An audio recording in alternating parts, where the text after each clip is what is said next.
intimates that the rotor is 6 inches in the ground.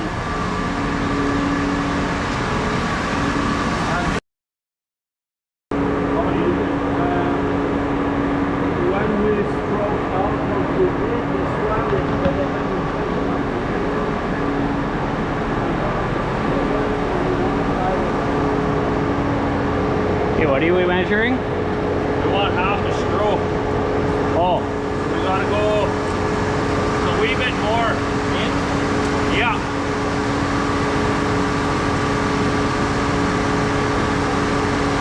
Good, right there. So you measured full out first? Yeah. Full out is 11 and a half, so then what, 5 and a half. Okay. That's halfway on the cylinder. Okay. Technically, if everything's lined up, it even says on this side here, we're halfway. The sticker sometimes is not exactly Yeah. the right. No. Now we are half stroke and the machine is middle. Half stroke and we're level, pretending like it's in the ground. Yeah, well, with this. Okay. So right now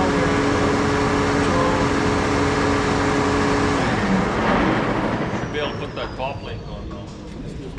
Be able to put that top link on now. yes, exactly. And I forgot sometime 2 weeks ago we did a startup and the customer had the machine before we arrived. We had the machine like 3 days. And he saw this, he decided to bring their arm in, thinking it would be easier to lift. Exactly. No, because then you don't have enough PTO shaft. Yes, exactly. Oh, so he brought these arms Always in. double check, it's full extend. Full extend all the time. Yes. Okay. So, Yeah. because especially if you ship the machine before, sometimes the customer think you have a good idea. So always double check that when you get there. And yes, you are right. Now the step is to put the action. Okay, what do we have there? Nuts 3/4. Uh, What are those guys? Do you remember what size those are? no, I don't. What the hell, Savane? Oh, getting old. Come on, you only do 2 a week. No, but me, I take adjustable bench. Oh, So here is it your first exit outlet flow tube. Yes. And usually when we do startup, it's easier for the one.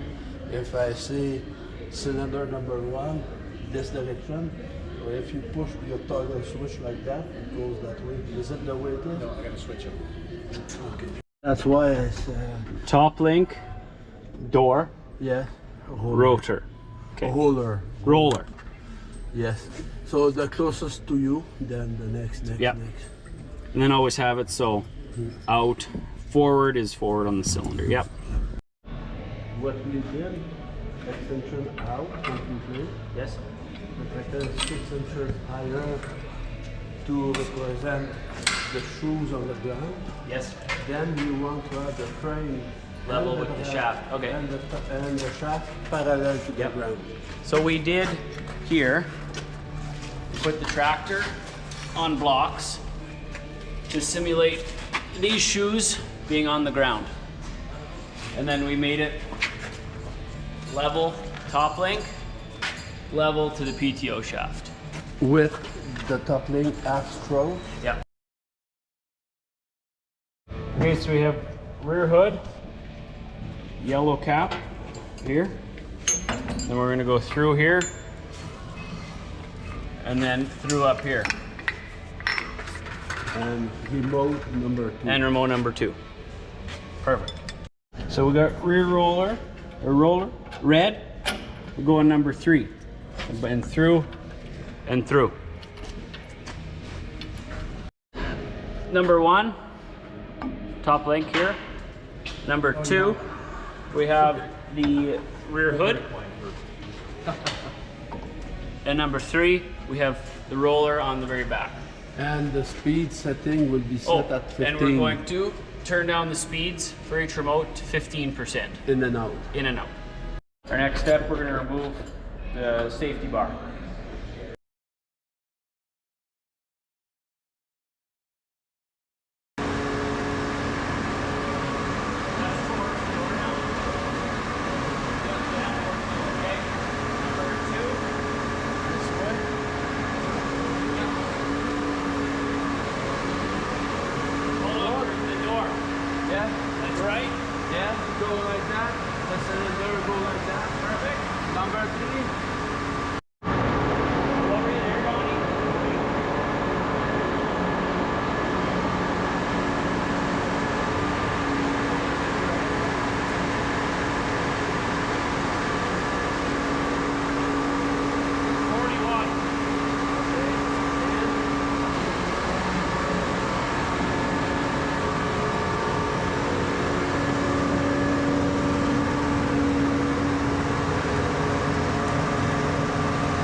inches by 42.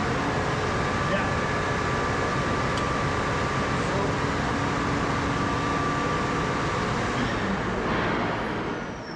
So we found the long.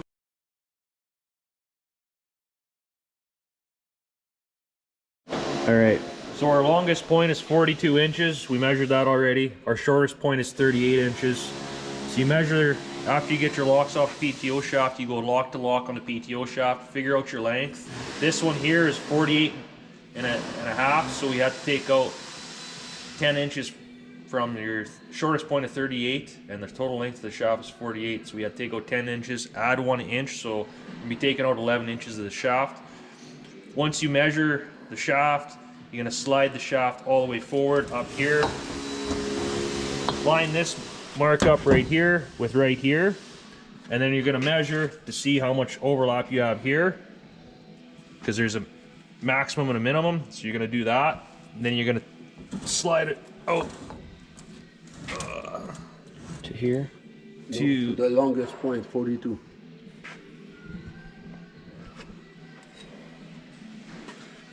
We did the shortest point. Yeah, we did. Now we have to remeasure at the longest point. So the longest point is 42 inches. Our longest point is 42, so then we're going to measure from lock to lock 42. to get our 42, which is roughly around there.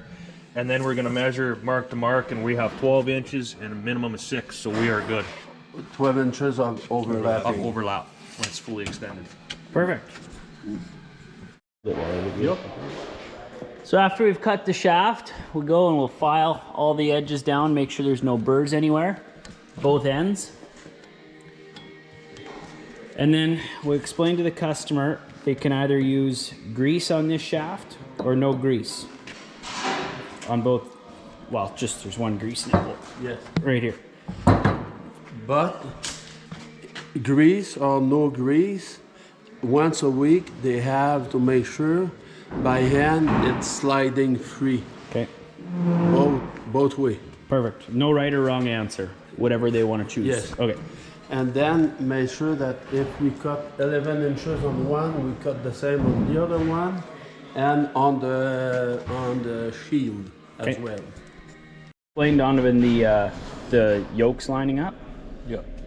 So we see the yokes up here and up here, sideways here, sideways here. They got to match. So all inside, measuring tape.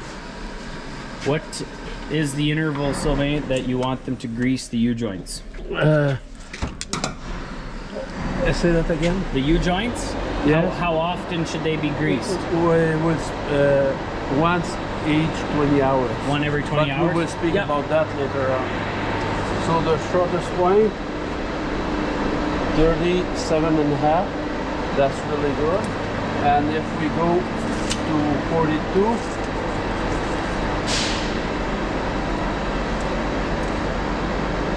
we have here 4.5. No, we remove 4.5 here. So the overlap is 13 inches. Perfect. We are good. Ready to put back the shield. Okay. So you see the plastic shield there?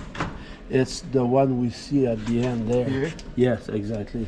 So now that unit is built for 200 horsepower to 300 horsepower engine horsepower. But the 8 series has a lot of torque compared to the 7 series. It may happen that it slips because of the torque. If it does that a lot or too much, you will have to remove the plastic shield with a flat screwdriver. You see here? Yes, exactly. And then you will pull on this, and all this section will get out. We have a nut there with a roll pin. We have a nut there with a roll pin, so you will do half of a turn, put it back there, and try it.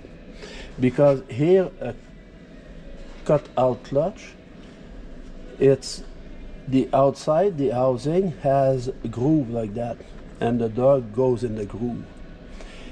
And the middle here is Belleville washer like that. When the torque is too high, they come flat. the dog goes inside, and then the rotor stops to spin, but your PTO is spinning, and you hear like a rattlesnake. What you have to do is stop everything, bring it up, make sure that the rotor is free, and re-engage, and the dog will reset in the groove. But now it should be set good, but in case you have too much torque, it may happen you have to retighten. If you have to do that, you could call our shop and they will explain you, and they could send you a procedure sheet. Okay. And inside it's white grease. So once a year you could put some little bit white grease. Okay. So that's a cutout clutch.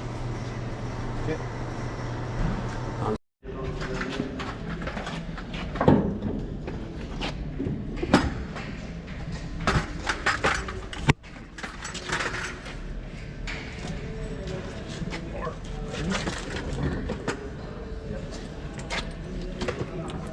And he said the torque on that nut was 75 foot-pounds?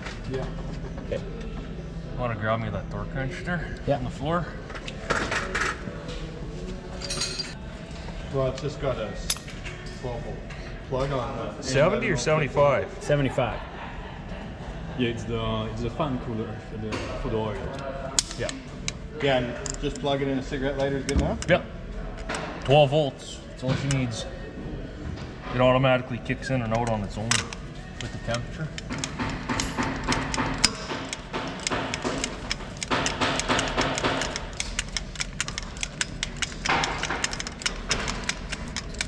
Is here, that shaft is always parallel with the ground. We want to have that shaft parallel with the ground when the machine is level and have stroke.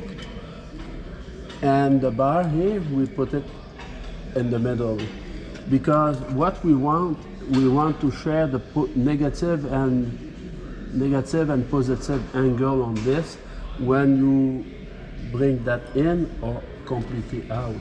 So right now, the way we are level. If you bring it that inside, we may have -5 as degree on this. When you will be completely out, +5. We want to share the angle. Okay. If you do just backup job and stroke in, if you have a small angle, then you could play with that to bring it level. So let's say you do 4 hours backup job, you could play with that to bring it level. And after lunch, if you just do forward, then you will play with that. That's the thinking.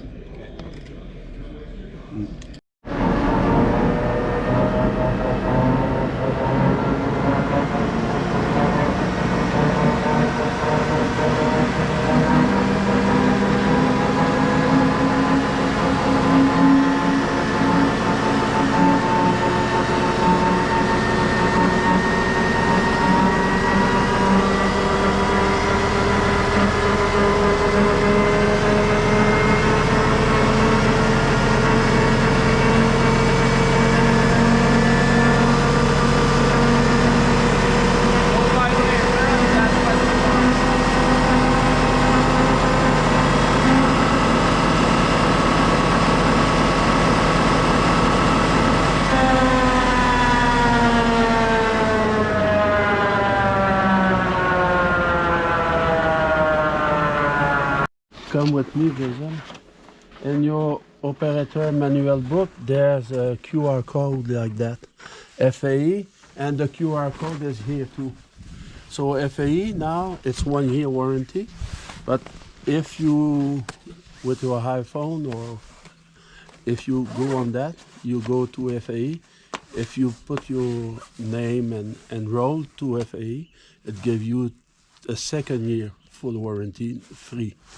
So they will ask you, who are you, where are you?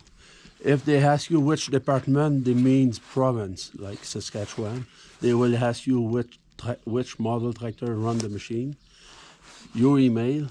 They will send you an email. You says yes, that's me. you are in road. Okay. And then you could print the operator manual and the parts manual and keep the clean copy inside. Okay. Okay.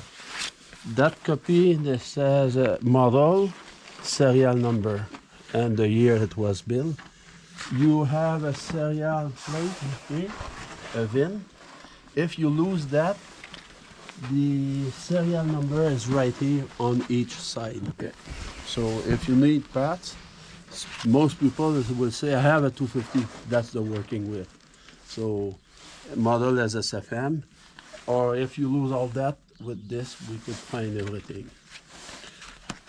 With the machine we supply two cartridge of grease for the bearing of the machine.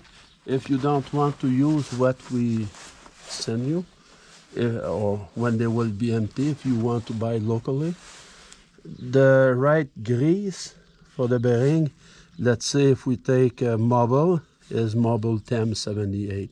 If you prefer to deal with Castrol or Co-op, you give that to the Co-op and they have to match this. Okay. Because if you run the right grease, the lifetime of the bearing will be longer. Okay. Now for the oil now, we have two types of gearbox. We have the central gearbox.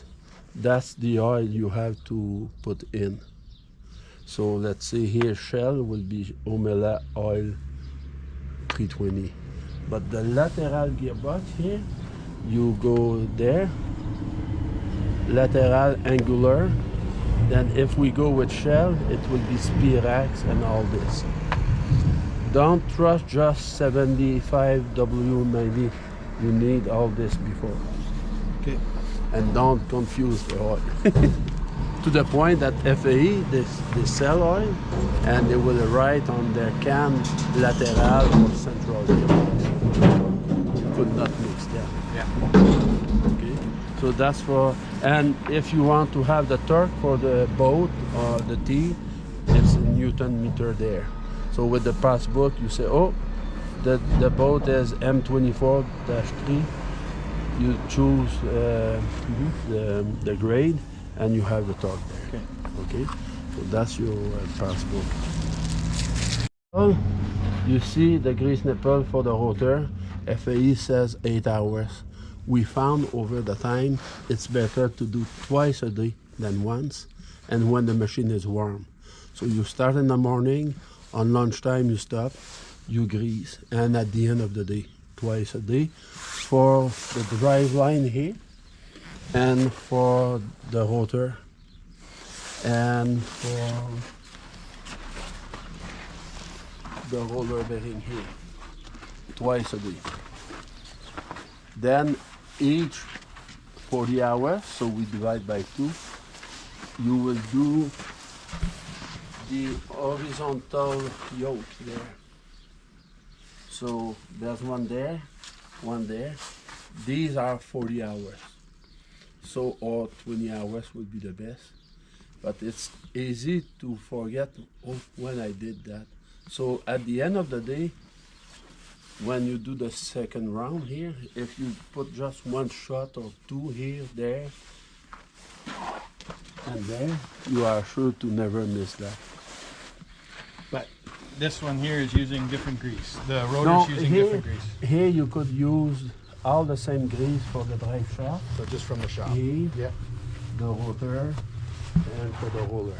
You could use all the grease we give you. Okay. They are good for that. Okay. So grease twice a day, the drive shaft here, the rotor, and the roller. And once a day, let's say, the horizontal yoke and the pivot point here. Okay.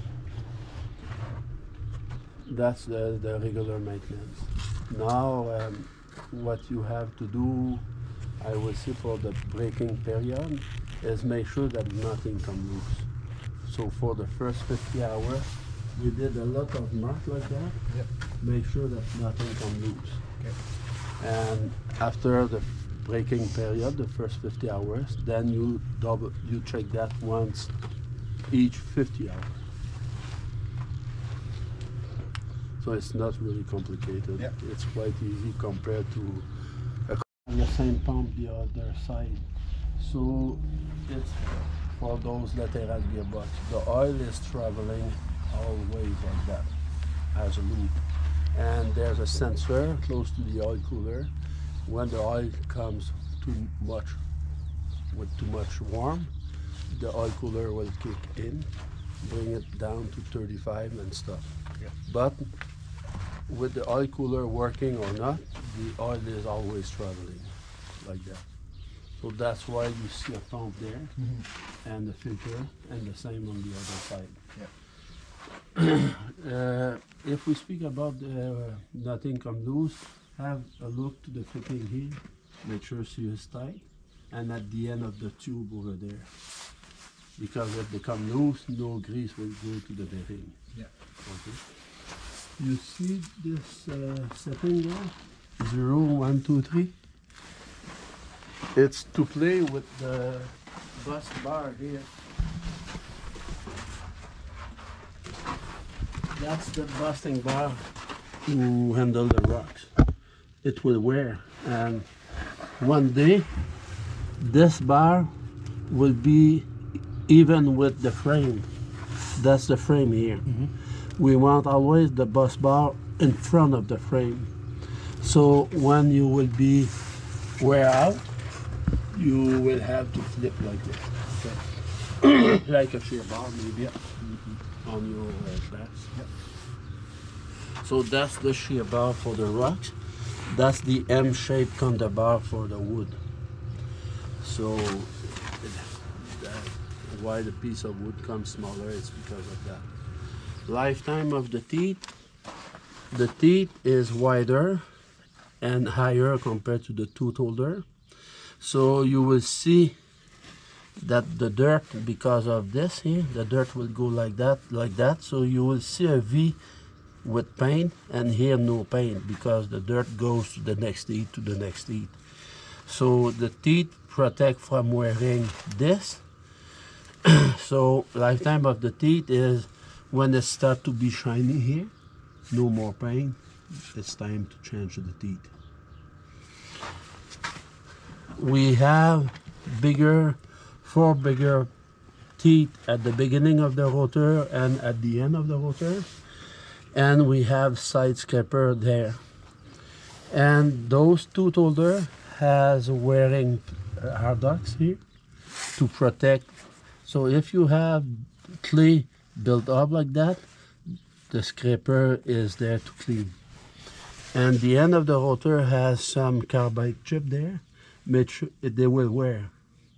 So when you have nothing, then you call Lenmore, they will sell you piece of carbide to weld there. So maybe take a picture when it's new, because one day they will disappear and you will think nothing was there. So lifetime of the teeth is protect this. Those four first teeth will have wearing half like that on this side and almost nothing there.